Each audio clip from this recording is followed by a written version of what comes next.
एक एकेडमी में आप सभी का हार्दिक स्वागत है और आज आपके लिए सामान्य विज्ञान प्रैक्टिस सेट 4 लेकर आए हैं, जो कि उत्तर प्रदेश समीक्षा अधिकारी, सहायक समीक्षा अधिकारी, RO ARO, Delhi police, SSC के लिए बहुत ही इम्पोर्टेंट होने वाला है। जिस किसी ने अभी हमारा चैनल सब्सक्राइब नहीं किया है, चैनल पर जाकर चैनल को सब्सक्राइब करें और बेल आइकन को दबाएं, जिससे कि आने वाली वीडियो का नोटिफिकेशन आपको टाइम पर मिलता रहे। और भी बहुत सारे नोटिफिकेशन इस पर जल्दी ही आपको देखने को मिलेंगे। इस वीडियो के माध्यम से आप प्रैक्टिस सेट 4 करेंगे, जिससे आपकी तैयारी को आप जज कर सकते हैं कि आपका स्कोर कितना होने वाला है। बिना टाइम वेस्ट किए आइए वीडियो को स्टार्ट करते हैं। वीडियो फर्स्ट क्वेश्चन इस तरीके से होने वाला है। दूध का घनत्व मापने के लिए किस उपकरण का प्रयोग किया जाता है? तो सबसे पहले ये देखते हैं, दूध का घनत्व जो डेंसिटी ऑफ मिल्क होती है उसे हम किस तरीके से मेज़रमेंट कर सकते हैं। तो इसमें 4 ऑप्शन दे रखे हैं, लैक्टोमीटर, हाइड्रोमीटर, बैरोमीटर और हाइग्रोमीटर। आपको पता है जो हाइड्रो का मतलब होता है रिलेटेड टू वाटर, तो ये ऑप्शन नंबर है यहाँ पर बी, ये तो बिल्कुल ही गलत है। अब बात करते हैं बैरोमीटर रिलेटेड टू एयर, तो ये भी ऑप्शन नंबर यहाँ पर सी भी गलत होता है। हाइग्रोमीटर जो कि आपका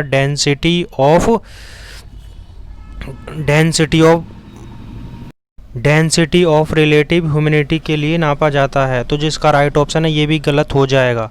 तो बचा हुआ ऑप्शन कौन सा है? ऑप्शन नंबर 1, तो जिसका राइट ऑप्शन है यहाँ पर ऑप्शन नंबर 1 होने वाला है। क्वेश्चन आपसे ये भी पूछ सकता है कि दूध के अंदर कौन सा पदार्थ पाया जाता है, तो उसके अंदर आपका लैक्टिक अम्ल पाया जाता है, जो कि दूध के अंदर होता है। तो जिसका राइट ऑप्शन है यहाँ पर ऑप्शन नंबर आपका ए सही है। बात करते हैं क्वेश्चन नंबर 2 की। भोजन में उपस्थित ऊर्जा को मापा जाता है। अब जो हमारी ऊर्जा होती है, जो एनर्जी होती है, उसे किस में मेज़रमेंट करते हैं? तो यहाँ पर आपको 4 ऑप्शन दिख रहे हैं, जिसमें से उपरोक्त जो डी ऑप्शन है, उपरोक्त में से कोई नहीं, इसे बाद में देखते हैं। और केल्विन जो कि ये टेम्परेचर का यूनिट होती है, तो यहाँ पर ये भी गलत हो जाएगा। ऑप्शन नंबर बी सेल्सियस, ये भी टेम्परेचर से रिलेटेड होता है, तो ये भी यहाँ पर गलत हो जाएगा। बचा हुआ ऑप्शन है आपका कैलोरी, तो जो उसका जो एनर्जी से जब हम एनर्जी जो भोजन से हमें एनर्जी मिलती है, तो वो कन्वर्ट टू कैलोरी। तो यहाँ पर जो उसका राइट ऑप्शन होने वाला है, क्वेश्चन नंबर 2 का राइट ऑप्शन है ए। अगर आप क्वेश्चनों को उनके 4 ऑप्शन के अकॉर्डिंग, अगर आपको चारों क्वेश्चनों में से अगर दो का भी अगर 50-50 होता है, तो आप जो क्वेश्चन है उसका सही से आंसर जज कर सकते हो। तो आइए नेक्स्ट क्वेश्चन पर बात करते हैं। सापेक्ष आर्द्रता को मापने के लिए किस उपकरण का प्रयोग किया जाता है? तो जो इसमें 4 ऑप्शन दे रखे हैं, हाइग्रोमीटर, हाइड्रोमीटर, बैरोमीटर या पारा वाला थर्मामीटर। जो थर्मामीटर होता है ये आपका टेम्परेचर नापने के काम आता है, तो यहाँ पर ये ऑप्शन नंबर ये इसका गलत हो जाएगा। बैरोमीटर मैंने अभी आपको पिछले ही क्वेश्चन में बताया था, जो कि रिलेटेड टू एयर होगा, तो ये भी यहाँ पर ऑप्शन नंबर दूसरा भी गलत हो जाएगा। अब मैंने आपको बताया था पिछले ही क्वेश्चन के अंदर, जो हाइड्रोमीटर होता है वो रिलेटेड टू वाटर होता है, तो ये भी आपका गलत हुआ। बचा हुआ कौन सा ऑप्शन है? यहाँ पर ऑप्शन नंबर ए इसका राइट ऑप्शन होने वाला है, जो कि हाइग्रोमीटर दिया गया है। बात करते हैं क्वेश्चन नंबर 4 की। बिजली का प्रतिरोध मापने के लिए किस उपकरण का इस्तेमाल किया जाता है? तो जहां आप बिजली का जो आपका जो रेजिस्टेंस होता है उसे नापने के लिए किसका उपयोग आप करोगे? ओम मीटर, इलेक्ट्रोमीटर, गैल्वेनोमीटर, स्पेक्ट्रोमीटर। जो इसका राइट ऑप्शन होने वाला है ये ओम मीटर। अब ये ओम मीटर क्यों पता? जो प्रतिरोध होता है आर, जो प्रतिरोध होता है उसका मात्रक होता है ओम, तो जिसका राइट ऑप्शन होने वाला है ओम मीटर।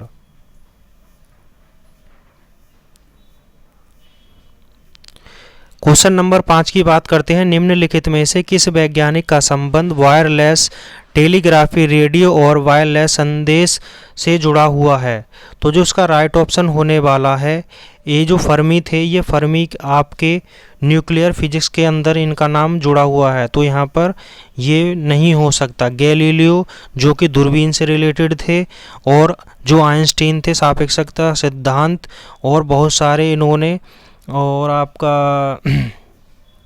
प्रकाश का वेग E=mc², तो ये दिया था। तो ये ऑप्शन नंबर यहाँ पर ये ख़त्म हो जाते हैं। तो जो बचा हुआ ऑप्शन है ऑप्शन नंबर 1, तो जो इसका राइट ऑप्शन होने वाला है यहाँ पर ऑप्शन नंबर 1, ठीक है। यहाँ पर ऑप्शन नंबर 1 इसका राइट ऑप्शन होगा, जी मार्कोनी। क्वेश्चन नंबर 6, निम्नलिखित में से किस वैज्ञानिक ने इलेक्ट्रॉन की खोज की थी? तो बात करते हैं इलेक्ट्रॉन की खोज किसने की थी। Galileo, Einstein, J Thomson, CRT Wilson. तो जो है इसका राइट ऑप्शन है, इसे याद करने का एक अच्छा ट्रिक होता है, ईंट पर नाचे। इलेक्ट्रॉन की खोज किसने की है? E4 electron, T4 Thompson, P4 proton और R4 रदरफोर्ड होता है, मतलब R मीन्स रदरफोर्ड, N4 होता है न्यूट्रॉन, और जिसकी खोज किसने की थी, और यहाँ पर जो चे है उसका मतलब है चैडविक। तो जिसका राइट ऑप्शन होने वाला है, आप सभी को पता है इलेक्ट्रॉन, और इलेक्ट्रॉन के साथ क्या जुड़ा हुआ है? T, तो जे थॉमसन। तो जिसका राइट ऑप्शन है ऑप्शन नंबर यहाँ पर C सही होने वाला है। ये ट्रिक आपको बहुत ही हेल्पफुल होने वाली है, जो कि बहुत ही इससे रिलेटेड एक क्वेश्चन हर बार किसी भी कॉम्पिटिटिव एग्जाम में देखने को मिलता है। बात करते हैं क्वेश्चन नंबर 7 की। निम्नलिखित में से भौतिक में कौन सा उल्लेखनीय योगदान वैज्ञानिक न्यूटन के द्वारा दिया गया था? जो न्यूटन थे आपके, उनके द्वारा क्या दिया गया था? तो जिसका राइट ऑप्शन होने वाला है गुरुत्वाकर्षण का नियम, गैलीलियो, ये भी सही है यहाँ पर। गति का नियम, गति के 3 नियम थे। प्रथम नियम आपका जड़त्व का नियम कहलाता है, और दूसरा नियम F=mc², और तीसरा होता है क्रिया प्रतिक्रिया का नियम। और ऑप्शन नंबर C कैलकुलस की खोज, ये भी न्यूटन ने ही की थी। अब ये ऑप्शन नंबर A भी सही है, और B भी सही है, और C भी सही है। तो जो इसका राइट ऑप्शन होगा उपरोक्त सभी, ऑल ऑफ।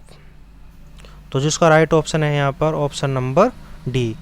आपको ऑप्शन को इस तरीके से टैकल करना है जिससे कि चारों ऑप्शन आप अच्छी तरीके से देख सको, और चारों में ही आप ये पता लगा सको कि किसने किसकी खोज की। अगर आपको ये डिटेलिंग में पता है तो आप क्वेश्चन को बहुत ही इजीली तरीके से सॉल्व कर सकते हैं। वैज्ञानिक ए फर्मी ने भौतिक के किस क्षेत्र में अपना योगदान दिया था? मैंने अभी आपको ही पीछे ही बताया था, जो फर्मी थे ये आपका न्यूक्लियर फिजिक्स के अंदर थे। अब न्यूक्लियर फिजिक्स रिलेटेड होती है आपका रेडियो एक्टिव एलिमेंट से। तो जो यहाँ पर ऑप्शन नंबर, अब जो यहाँ पर आपको पहला ही ऑप्शन दिख रहा है आर्टिफिशियल रेडियो एक्टिव तत्वों की पहचान, तो यहाँ पर इसका राइट ऑप्शन है फर्स्ट। वैज्ञानिक थेल्स का भौतिक के क्षेत्र में निम्नलिखित कौन सा योगदान है? फोटोवोल्टाइक और बिजली पाउली। तो जिसका राइट ऑप्शन होने वाला है यहाँ पर आपका स्थैतिक, जो कि ऑप्शन नंबर C यहाँ पर दिखाया गया है। ऑप्शन नंबर C इसका सही राइट ऑप्शन है। बात करते हैं क्वेश्चन नंबर 10 की। वैज्ञानिक न्यूटन का भौतिक के क्षेत्र में कौन सा योगदान है? शीतलक का सिद्धांत, किसी गर्म स्रोत से इलेक्ट्रॉन उत्सर्जन, A एंड B दोनों, और उपरोक्त सभी या ये सभी। तो जो इसका राइट ऑप्शन होने वाला है यहाँ पर आपका है शीतलक का सिद्धांत, जो कि ऑप्शन नंबर A होने वाला है। तो राइट ऑप्शन है यहाँ पर A। थर्म किसकी यूनिट है? थर्म किसकी यूनिट है? अब देखो आपको जो ये वर्ड है थर्म मीन्स थर्मो से रिलेटेड है, थर्मोडायनोमिक्स।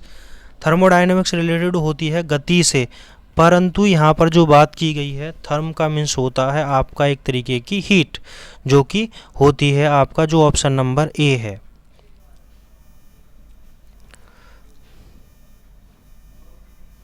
अगर देखो एनर्जी की बात करते हैं तो एनर्जी का जो यूनिट होती है वो जूल होती है, और ये ऑप्शन यहाँ पर देखो गति किसकी, अगर गति की बात करते हैं तो स्पीड क्या होता है, स्पीड इज इक्वल टू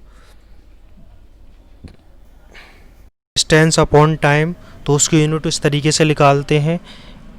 ये दोनों ऑप्शन गलत हो जाएंगे, सी और डी। जो इसका राइट ऑप्शन है ऑप्शन नंबर 1। तरल पदार्थ का घनत्व कम करने से उस पर क्या प्रभाव पड़ता है। अगर हम किसी भी जो लिक्विड हमारे पास मैटर है, अगर हम उसका जो डेंसिटी है अगर हम उसको कम कर देते हैं तो उससे उस पर क्या इफ़ेक्ट पड़ता है, तो उससे इस पर इफ़ेक्ट पड़ता है वो बहुत ही कम होता चला जाता है। तो यहाँ पर ऑप्शन नंबर यहाँ पर इसका सी सही होने वाला है। प्रकाश वर्ष किसका मात्रक है। अब देखिए प्रकाश वर्ष गति का मात्रक, ऊर्जा का मात्रक, द्रव्य का मात्रक या दूरी का मात्रक। ये बहुत ही इम्पोर्टेंट क्वेश्चन है, पिछली बार ये ग्रुप डी में पूछा गया था। तो जो इसका राइट ऑप्शन होने वाला है प्रकाश वर्ष दूरी का मात्रक होता है। तो इसका जो राइट ऑप्शन है ऑप्शन नंबर यहाँ पर ए सही है। टेस्ला यूनिट किस क्षेत्र से संबंधित है। जो टेस्ला होती यूनिट है वो किससे रिलेटेड है, द्रव्यमान मास से, या आपकी गति से, या उष्मा हीट से, और या चुंबकीय क्षेत्र से। अब देखो जो आपका द्रव्यमान जो मास होता है उसकी यूनिट किलोग्राम या ग्राम हो सकती है। अभी मैंने आपको बताया था जो speed is equal to distance upon time होता है। हीट अगर पीछे भी बताया था हीट की जो आपकी यूनिट थी अभी पिछले ही क्वेश्चन में मैंने आपको बताई थी। तो जो ऑप्शन बचा हुआ है यहाँ पर ऑप्शन नंबर ए आपका बचा हुआ है। तो जो इसका राइट ऑप्शन होगा चुंबकीय क्षेत्र की। विद्युत चालकता की यूनिट क्या है, मिनट, गति, आयाम या मोह। तो जो इसका राइट ऑप्शन है यहाँ पर, ठीक है, ये इसका राइट ऑप्शन है ऑप्शन नंबर 1। पिक्नोमीटर नामक उपकरण का प्रयोग किसे मापने के लिए किया जाता है, ऊर्जा, घनत्व, ऊष्मा या गति। तो जो इसका राइट ऑप्शन होने वाला है जो पिक्नोमीटर होता है इससे आपकी डेंसिटी को हम मेज़र करते हैं। जो इसका राइट ऑप्शन है ऑप्शन नंबर यहाँ पर बी सही है।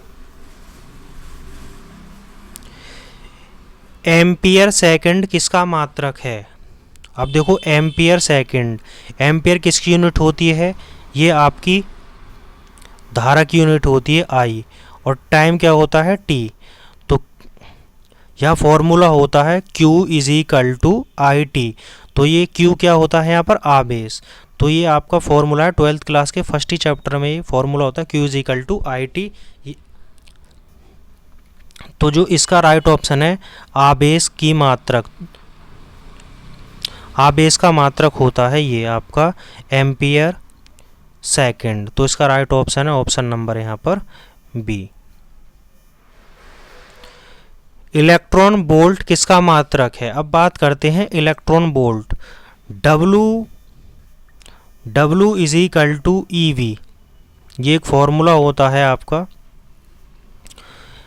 E4 क्या होता है, इलेक्ट्रॉन होता है यहाँ पर आपका, और B रिलेटेड होता है वोल्ट से, और ये क्या है आपके W क्या है यहाँ पर एक तरीके की ऊर्जा। तो यहाँ जो इसका राइट ऑप्शन होने वाला है यहाँ पर इसका राइट ऑप्शन है ऑप्शन नंबर ए ऊर्जा। ऑटोमोबाइल्स या मोटर कारों में हाइड्रोलिक ब्रेकों के कार्यकरण के लिए कौन सा नियम लागू होता है। जो हाइड्रोलिक्स जो लिफ्ट होती हैं, ब्रेक होते हैं, वो किस प्रिंसिपल वर्क करते हैं, किस प्रिंसिपल के अकॉर्डिंग काम करते हैं। तो यहाँ उष्मा का नियम, ये आपका जो ऑप्शन नंबर बी है ये पास्कल है, गलती से टाइप हो गया है पास्कल। और थर्ड है आपका आवेश का मात्रक, और फोर्थ है आपका गति का नियम। अब जो पास्कल होता है वो आपका यूनिट होती है दाब की। कभी कभी ये भी पूछ सकता है आपसे एग्ज़ाम में पास्कल का मात्रक क्या होता है, या पास्कल किसकी मात्रक है। तो ये आपका दाब का मात्रक होता है। और ये क्वेश्चन को घुमा भी सकता है, क्वेश्चन को इस तरीके से पूछ सकता है दाब का मात्रक क्या होता है, दाब का मात्रक पास्कल होता है। 3 ऑप्शन और दे देगा। तो जो उसका राइट ऑप्शन होगा ऑप्शन नंबर ए या बी या सी, जहाँ भी पास्कल होगा वो उसका राइट ऑप्शन होगा। अब बात करते हैं इस क्वेश्चन पर। जो हाइड्रोलिक्स ब्रेक्स होते हैं वो आपके पास्कल के ही नियम पर काम करते हैं। तो जो इसका राइट ऑप्शन है यहाँ पर ऑप्शन नंबर बी सही है। तो क्वेश्चन, एक ही क्वेश्चन से 2-3 क्वेश्चन बन सकते हैं। क्वेश्चनों को बनाना सीखिए आप, जिससे कि आपको इजीली क्वेश्चनों के आंसर को भी टैकल करना आ जाएगा। अब बात करते हैं, बस के ड्राइवर के पास लगा दर्पण होता है। जो बस का ड्राइवर होता है उसके पास जो एक मिरर लगा हुआ होता है वो कौन सा होता है? उत्तल दर्पण, सामान्य दर्पण, अवतल दर्पण या कैमरा। तो कैमरा तो बसों में लगा नहीं होता साइड में, तो ये तो इसका ऑप्शन नंबर यहाँ तो डी गलत ही हो गया है। अब सामान्य दर्पण, सामान्य दर्पण से आप जो देखते हो आपके घरों में लगा होता है वो सामान्य दर्पण होता है। और जो अब बचे कौन से हैं? उत्तल दर्पण और अवतल दर्पण। उत्तल दर्पण यहाँ पर इसका राइट ऑप्शन होने वाला है। तो ये 50-50 वाला क्वेश्चन हो गया था आपका, ए और सी में से आपको पता लगाना था।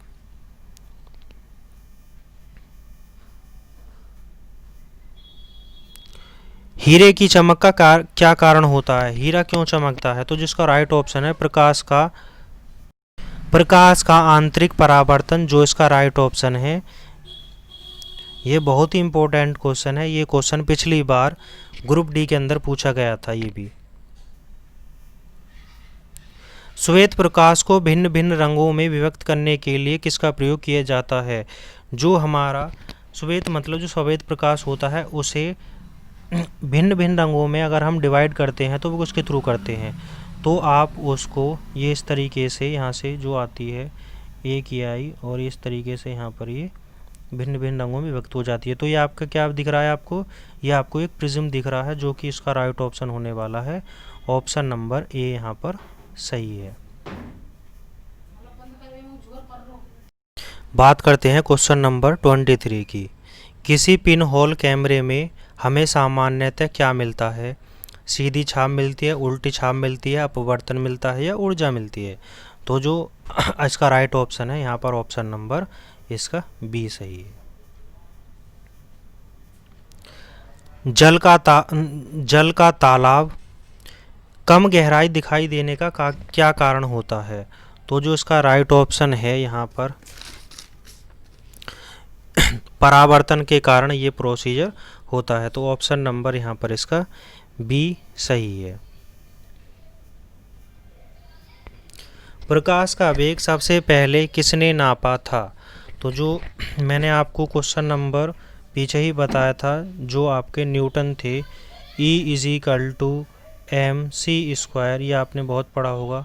तो यहाँ पर जो प्रकाश का वेग होता है 3 × 10⁸ मीटर पर सेकेंड। तो यहाँ पर जो इसका राइट ऑप्शन है न्यूटन, ऑप्शन नंबर 1 यहाँ पर सही है। बात करते हैं क्वेश्चन नंबर 26 की। फाउंटेन पेन किस नियम पर काम करता है?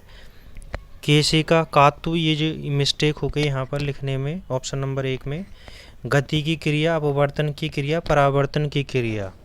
तो जो इसका राइट ऑप्शन है यहाँ पर ऑप्शन नंबर, गति की क्रिया पर कभी भी आपका जो फाउंटेन पेन है वो वर्क नहीं करता, तो ये ऑप्शन गलत होता है। और परावर्तन पर भी काम नहीं करेगा और ना ही ये अपवर्तन पर कार्य करता है। तो जो बचा हुआ ऑप्शन है यहाँ पर ऑप्शन नंबर 1 इसका राइट ऑप्शन है केशिकात्व। केशिकात्व के थ्रू अगर आप किसी भी टॉवल को पानी के अंदर भिगो, थोड़ा सा अगर एक कोना भी उसका पानी के अंदर डाल देते हो तो कुछ देर बाद वो तोले धीरे धीरे वो सारा ही भीग जाता है। इसका कारण क्या है? ये इसका कारण होता है केशिकात्व पर के थ्रू ये सारी चीज़ें हो जाती हैं। तो जो इसका राइट ऑप्शन है ऑप्शन नंबर 1 केशिकात्व क्रिया।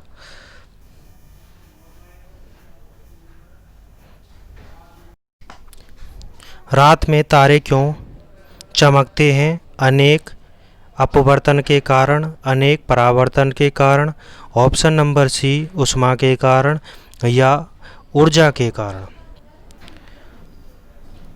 आपसे मेरा एक क्वेश्चन है, जो तारों की जो चमक होती है वो किसके थ्रू जनरेट होती है? दो तारों में जो ऊष्मा आती है या ऊर्जा आती है कहाँ से आप मिलती है? तो ये आपको अगली वीडियो में इसका ऑप्शन कमेंट के थ्रू आप नीचे दे सकते हैं। तो जो इसका राइट ऑप्शन है यहाँ पर ऑप्शन नंबर 1 है परावर्तन अपवर्तन, यहाँ पर इसका ऑप्शन नंबर 1 है। बात करते हैं रात के समय आवासीय क्षेत्र में शोर का अनुमानित स्तर क्या होना चाहिए। जो आपका एरिया होता है जहाँ पर सभी लोग रहते हैं उसके और पास का जो नॉइज़ पॉल्यूशन होना चाहिए तब वो आपका कितना होना चाहिए, 45 डेसिबल। तो जो इसका राइट ऑप्शन है, ऑप्शन नंबर यहाँ पर बी सही है।